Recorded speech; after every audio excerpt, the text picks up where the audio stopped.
All right, good afternoon, everybody. My name is Bram Bout. I lead our Google for Education team, and I'd like to talk to you today a bit more about what we're doing in higher education, for higher education, with higher education to create more Britneys and more amazing projects like the one you just saw up there. We are going to talk a little bit about the cloud for universities, what it means, what it can do for you, then do a deeper dive into genomics, one area in particular where we've seen tremendous use and power of the cloud in higher education and research. We'll do a few breakouts to get your input and your thoughts on what we can do better, what we can do to work with you, and then we'll wrap it up in about an hour. So the cloud for higher ed. We've been in the cloud for a long time as Google. We were born in the cloud, as we would like to say, back in 1999 or so. And we've been operating as a cloud company from its very inception ever since. So in many ways, we've been investing in the cloud from the very beginning, but it's only relatively recently that we've begun to take all that engineering and all that power out into the market and give access to companies and academia to do something with that. If you had an opportunity to see the keynote yesterday, I think you heard Eric talk about the opportunities ahead of it. You heard Fei-Fei Li talk about the power and the potential of artificial intelligence that can be powered by the cloud. And what really excites me about that is that, to me, the academic world plays a tremendous role in making that vision happen for all of us. There's a lot of work to be done to make the cloud work for all of us, to democratize it, and to really deliver on the promise that it inherently has. So we're very committed. I hope you walked away, with that message at the end of these couple of days. We've already have more than 1 billion end users that are using the Google Cloud. You may not know or see this directly, but those are companies that are using the cloud to power services for their users. We've invested about $30 billion over the past 3 years in CapEx to build out the cloud network, which is a substantial multiple, actually, of what our competitors are doing in this space. And we have a global network, about 6 regions right now, and adding 9 more this year. That gives you, again, an idea of how aggressively we're expanding and investing in this space. And we're investing heavily in the networking aspect of this, too. So when you are operating in the Google Cloud, you essentially are everywhere worldwide through Google's own private network. As an example, we just laid another 60 terabyte per second cable between the United States and Japan to build out that network even further, and we will continue to invest in that going forward.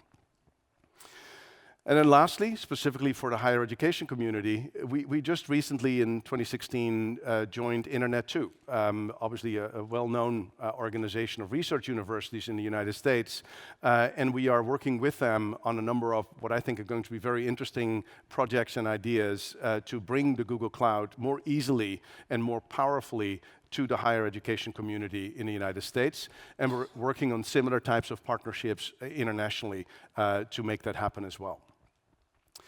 So what does this all mean for you? If you're in higher education, if you're a university or a research institute, how can you use this to your advantage? Well, we see essentially 3 ways that you can use this.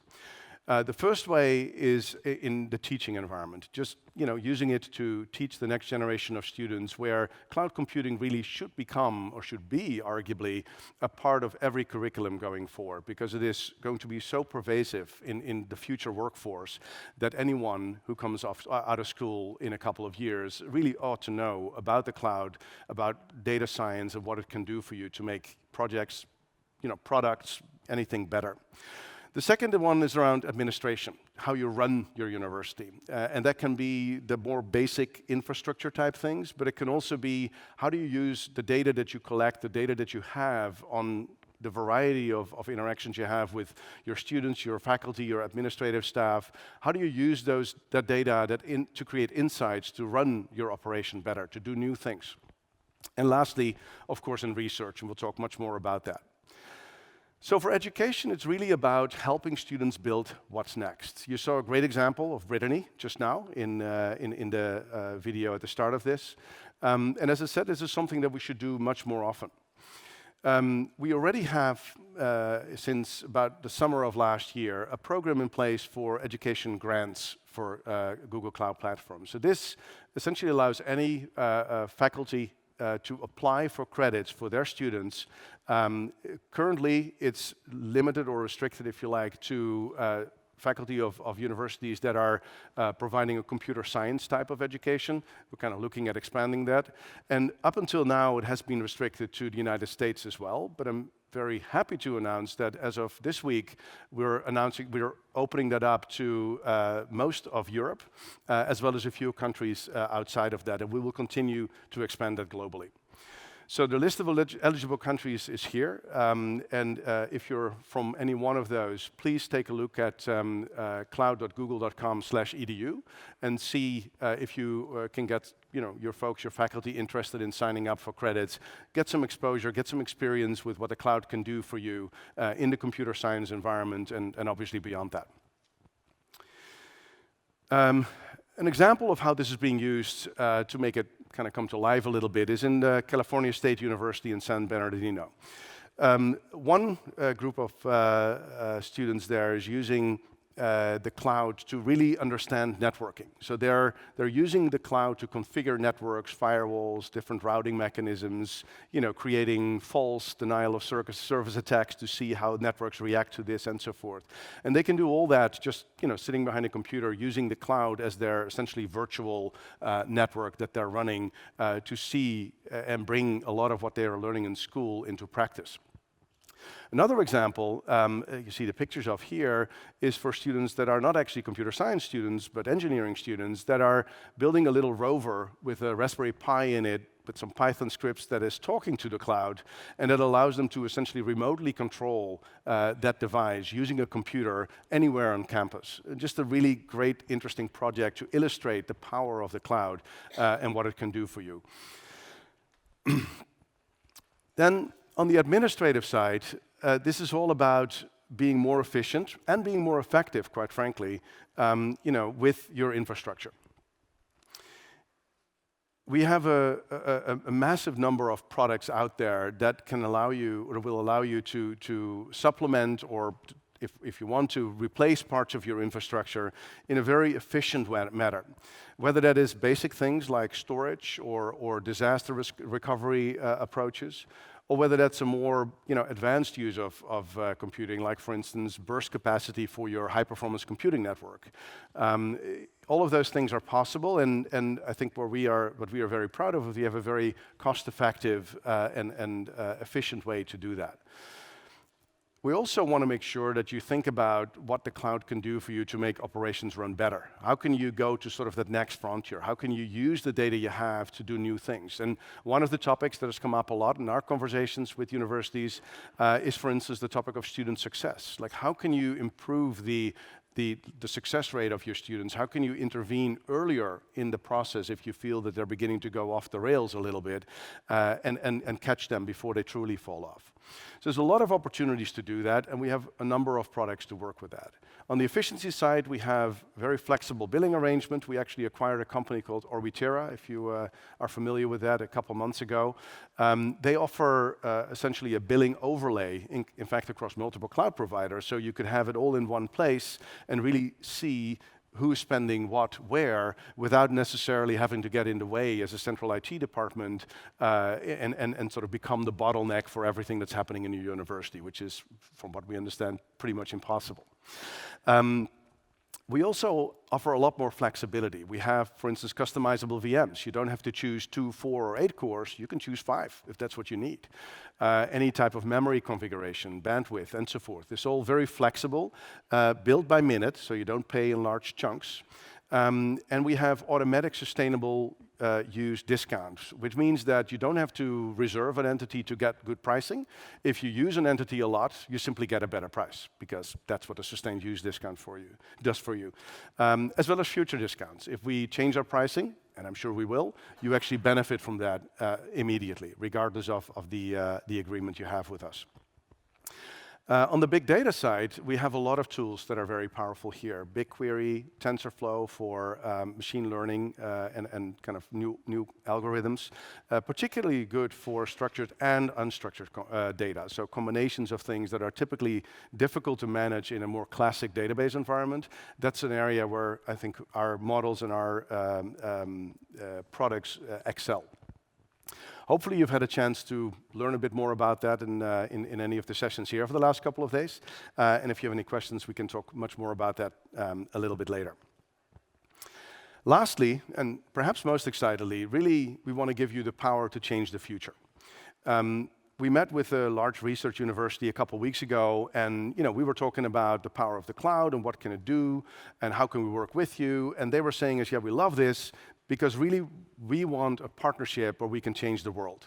We think that there's things we can do in the medical fields or in the field even of humanities where we can have a dramatic impact if we work together and bring the power of the cloud to our research community to really do amazing things. Again, we have the basics in terms of affordability and access, but we have also very innovative tools around machine learning and advanced APIs. And I think we are very confident and proud that we have these kind of bleeding edge innovations and that we bring them into production and make them available to everyone as quickly as possible. So recent innovations like TensorFlow, but also Cloud Spanner, for instance, as a globally consistent SQL database, are all things that make it easier for researchers to use the power of these tools very efficiently. And lastly, you can start where you are. We don't advocate the replacement of what you have and just kind of go into the cloud and leave everything else behind. We really want to work with you to see where we can begin to work with you to expand what you can do. Again, overflow for your high performance computing center, or even just like a weekend type burst for something very specific, something we did with CERN a while back, can be extremely powerful and actually surprisingly affordable. We have a ton of products. I'm obviously not going to go through each of those, but to just give you a feel for that. And if you walk around here and have been able to attend some of these sessions, I'm sure you've learned about some of these. We have a ton of products in data and analytics. We have products in application development, all the way from completely managed, you just give us the source code, all the way back to you do it all yourself, and pretty much everything in between. We have lots of tools and products around infrastructure and operations to make your life easier, whether that's logging or log analysis or, again, billing and accounting. So there's a lot of places where you can start. And I think one of the challenges in some ways is to figure out exactly how we're going to go about it and how we're going to work with you.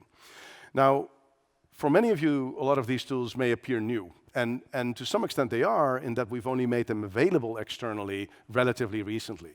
But take something like MapReduce, for instance, which was essentially developed by Google engineers in 2004, a very long time ago, in the form of white papers, and has been in production within Google since 2004. That sort of spun off into Hadoop, like an open source platform for that particular thing. The same thing with Bigtable. BigQuery is internally used in Google, and it's called Dremel, and has been there since 2008, and is still heavily used today. Even the Cloud Spanner that was just announced very recently has been in production in Google since 2012.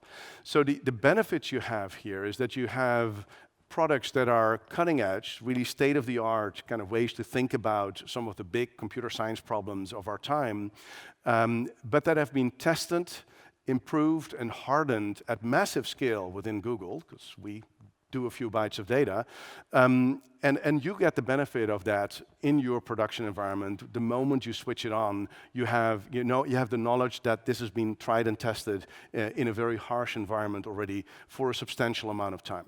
So that's one of the main things I think sets us apart from some of our competitors, is that we have tremendous innovation, particularly in the field of big data and machine learning, and that innovation has been tried and tested and will continue to accelerate over time. One example of that is with CERN. This is one of their collider units, I think. I'm not sure exactly what this is, but it looks very impressive. It's what, sorry? The particle accelerator, there you go. So what we did with them, obviously these generate massive amounts of data that need to be processed, need to be visualized, need to be dealt with in some way.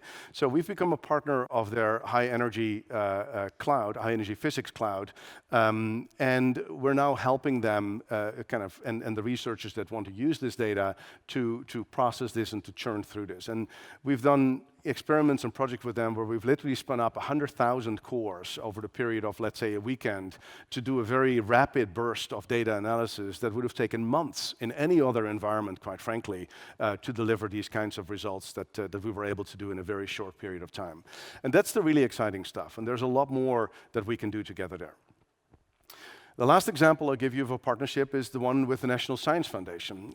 We just announced this a couple weeks back, a partnership for their big data sciences and engineering project, where they issued a call for proposals, essentially, and Google is one of the providers. We're committing $3 million in credits for grants that the NSF is going to give for research in this field, where you can use the Google Cloud and all of its power and all of the products that we talked about to continue to develop big data and the science behind this. So we're very excited about this. We're very excited about working with the higher ed community. We've obviously been partnering with many of you for a very long time already, largely in the area of G Suite, and we're very excited about opening this next chapter around the cloud. We see tremendous opportunities for innovation, whether it's in teaching, whether it's administration, whether it's research. There's a lot of things we can do together. We're very committed. I hope you walk away with that from not just this talk, but from this entire conference. And we really see some fantastic opportunities to work with you. So with that, I'll hand it over to Benny, who's going to talk more about genomics. Thank you. Thank you. Thank you all for having me today. Just want to punch through a number of things here in the next 20 or so minutes. Everything ranging from security and compliance to the reality of dealing with both research and academic environments as well as clinical environments as it pertains to the world of genomics. And then if the demo gods are with me, I'm going to go ahead and walk through a petabyte worth of cancer genomic data sort of live and tempt the network here. So we'll have a bit of fun. So the very first thing I wanted to sort of touch on is the typical question that we get out from folks that we deal with in academia and also in clinical environments. This is, a bit of an elephant in the room, so we hear this all the time. You've probably attended your fair share of sessions around security and compliance and all of the other breakouts that we've had, so I won't belabor those points, but it's really important to understand when we get into this space of data ownership and data locality. Anytime you start to deal with very sensitive data sets, phenotypic data sets, things that are actually subject to HIPAA, folks get very understandably very concerned around what cloud providers actually have to offer and what sort of capabilities and where the lines of demarcations are for whose responsibility it is to store and safeguard that data.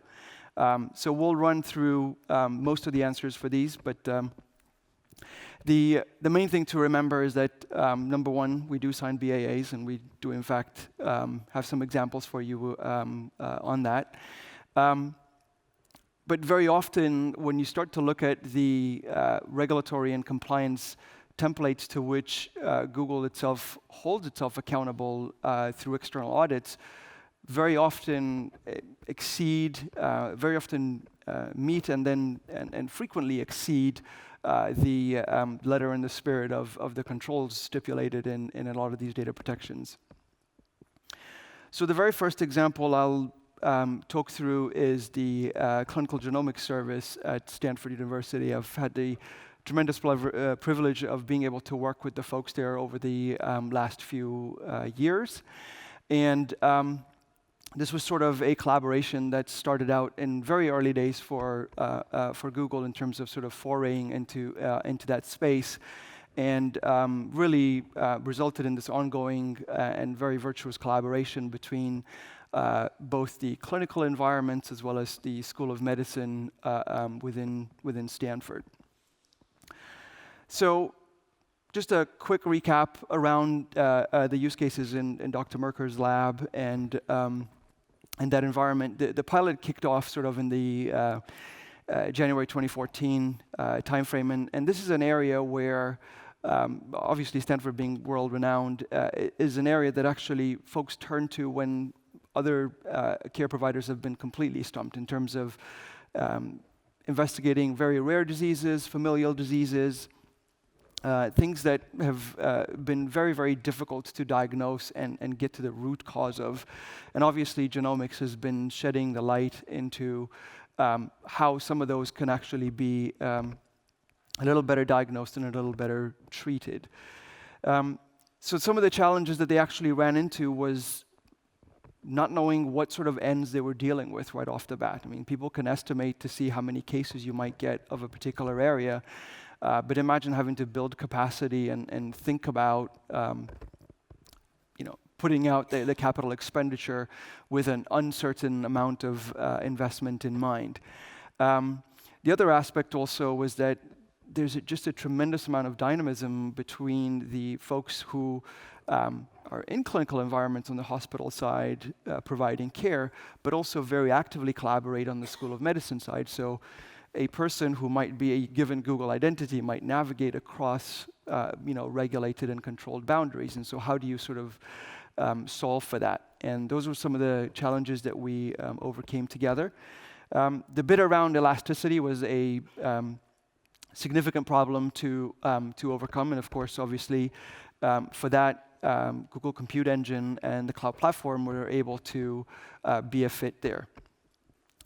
The other aspect also was flexibility in the language in our terms of service. Of course, obviously, the lawyer cats, as we like to call them in Google land, have a good bit of back and forth in terms of the red lines that typify the sensitivities around this.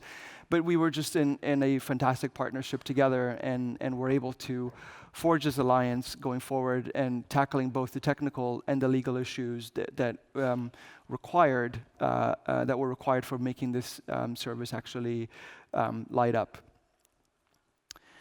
And so for that, there were a number of solutions that actually came into being. Obviously, Google Cloud Platform solved the storage aspect of issues. Google Genomics is a managed service that actually allows for genomic sequence analysis on our platform, where you don't have to spin up machines and download your favorite bioinformatics tool and then compile it and then run it and go through all of that common back and forth. You just basically bring your data and then invoke the API and get your reads and variants in that particular area. BigQuery obviously was also a huge part of this, because in the world of genomics, which is a very sort of staged analysis world, the tertiary analysis, or the sort of the so-called so what phase, is an area where we've been hosting a tremendous amount of public data sets that we've made available that I'll walk you through. And so this is basically a conglomeration of both managed services as well as unique capability that exists on our platform that we're able to provide the solution for Stanford. And I reckon this, that speaks for itself from my good friend Somali Dada. In terms of tackling these problems, these are the typical issues that we tend to see in campus environments where, yes, the campus cluster was sufficient for a number of analyses and will continue to be viable and useful for the time period going forward. But when it starts to get to burst analysis and being able to deal with multiples of hundreds of terabytes and often into the petabytes worth of space, that's really the space for cloud, and it's really an end world where the data sets and the analysis pipelines are straddled between both environments, and it's not an or solution where everything shifts over from one to the other. Another example of what we were able to do around genomic research was our collaboration with Autism Speaks. And here's an area where it's actually multinational. There are cohorts of autistic children's and familial sort of quints of data sets that actually are contained in this environment that are used by researchers both inside the US and, of course, abroad as well. And so what we were able to do there was almost analogous to the Stanford case, where we provided both the solutions as well as the open access to that data set for researchers to be able to come in and make use of it. Another area that I'll just jump into in the spirit of the opening video to this session is really around the area of cancer research. The Institute for Systems Biology have, in my mind, done a very exemplary job of managing that really fine line between allowing an environment for researchers and clinicians to come in with very sensitive and private data, but then be able to do that analysis in the context of public data sets like the Cancer Genome Atlas, which, by the way, in its natural form, sits on a government website, nicely zipped up, and weighs in at a petabyte. And so if you're a cancer researcher and you want to do that unit of work, which is a tumor normal pair analysis, your step zero of that pipeline is go ahead and download a petabyte. That might get you very unpopular with some of your storage admins on campus, but we've actually made that a very simple exercise to go through. And so I'm going to go ahead and jump through a couple of live demos just to give you a sense of what that actually looks like and what that feels like. So this is the ISB site, and it's actually open and public. And I think the part I was saying was very exemplary is really in this depicted in this part of the webpage done by the team over at ISB, and this really solves the three key constituents, which is the principal investigator, the computational researcher who is very, very comfortable in Python or R or just in SQL, and then of course the algo developer who doesn't want to see anything but usually a command prompt. The red boxes there are obviously signifying user data, which is completely private to the individual researcher, not for group sharing or public sharing. And then the availability of open access data, which is obviously the Cancer Genome Atlas and a number of other data sets of interest and of high value for analysis, are signified there in the green. And then the orange one is a peculiar one, and that actually goes into the database of phenotypes and genotypes. It's called dbGaP, and it's essentially a controlled access data set that has sometimes identifiable data intended for consumption by qualified researchers. So you can now imagine a world where the storage is taken care of, and for qualified researchers, they can now have sort of a workbench area where they can actually do their work and do their analysis in the context of both their private data sets that might actually belong to a patient that they're treating or a clinical trial that they may be a part of, but also in context of larger public data sets and as well as controlled access data sets without having to go and change their workbench or retool in any way, right? So they can do that for storage, they can do that with BigQuery for tertiary analysis, and then they can do it using our Google Genomics, and they're able to pull off this magic without having to give up any level of flexibility to the lower left that you see there, which is that world of complete open pipelines where you can now bring in your favorite Docker container and install this newest version of an analysis tool and still be able to take part in this virtuous cycle without having to really break anything. So as we jump into that, you can see the first thing that happens is it'll prompt you for your OAuth credentials, and it just sort of opens up with this blank space, and it has the notion of a workbook concept, and that workbook can use all sorts of different analysis types and different plot types that you can now put into it. But just as interestingly, the business of creating cohorts from very large data sets is a unit of work in cancer research. So don't blink for this part, because we're going to click this bit, and what you'll see is, okay, it just happened way too fast. I didn't even get a spinner on it. That just loaded and visualized the entire TCGA all on a single page, which is extraordinary, because this sort of passes the Benny test. If you can get a CS guy to walk through cancer genomic data and make some sense of it and navigate it, then I think it's met the usability test. So if I now want to go ahead and create a cohort of, say, all females, and I'm interactively walking through this, and it's just spinning it up as it's going along, whose cancer was diagnosed between those age ranges, and who are smokers, as just a simple example, right? And now I've whittled this down to 115 smokers who are female and between the ages of 10 and 39. Now I can go ahead and walk through and figure out if these cohorts were part of any given study, which one of them are alive or dead, sample types, where the tissue was actually picked up.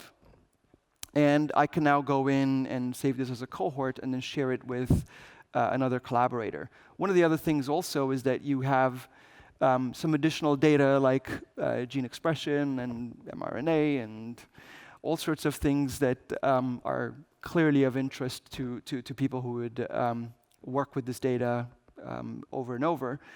So now I'll go ahead and choose to save this as a cohort, and I'll just say, okay, females, oops, there we go. Maybe if I switched off the search page, that might work. Hang on here. Yeah, okay.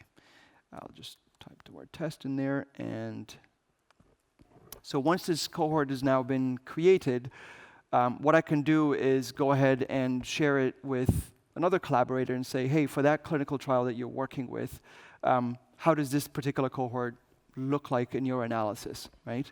The other aspect also is if I've got multiples of these, I can now start to do set operations on these, not in or complement or intersection and so on.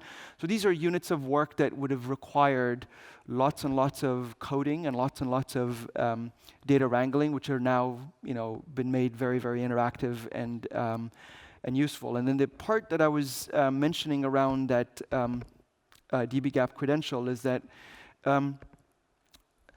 for the same cohort that I just now created, if I am a qualified researcher in an academic environment, I can now go in and put my dbGaP details into this page and authenticate into that secure environment, and now I can get additional data brought back, additional results brought back from my same query. I don't need to go and recreate it all over again. It's a very, very seamless integration.